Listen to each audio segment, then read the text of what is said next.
I'm Steve Turano with Ask a Real Expert. Another great question from Paulie Mack. He says, Steve, could you bust this myth about you don't have to train your arms as hard and heavy as you train your other body parts?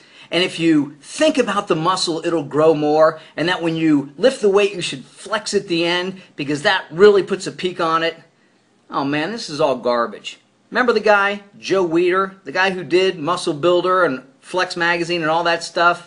You know, back in the 50s and the 60s, he came up with all these concepts to sell his magazines and sell his products.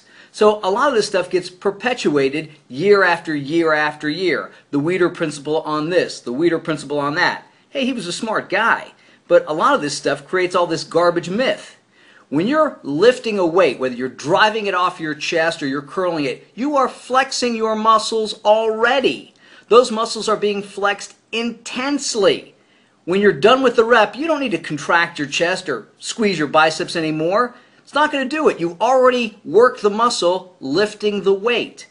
I tell people, if you try to flex your muscle for 10 or 15 seconds straight, that's hard.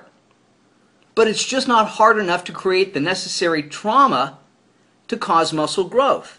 So again, when you drive that weight off your chest, that's fine. You're good. Does thinking about the muscle make it grow even more? Any more than thinking about being skinny will make you thin. I tell the goofballs I train with, listen, don't make any jokes while I'm lifting or I'll get killed. It's like kryptonite. Boom, the weight comes down. I got to focus on what I'm doing simply because you want to concentrate so you don't drop the weight or you put 100% effort in it. But thinking about the muscle you're training, will that make it grow? Not hardly. With regards to heavy weights, you definitely still have to train hard and heavy with biceps and triceps. Absolutely. Bigger muscles come from handling bigger weight. These are the things that people don't seem to understand because these are the kind of myths that keep getting perpetuated year after year after year because people just don't have enough common sense to understand the truth. That's why I'm here. Steve Turano, train smart, train hard.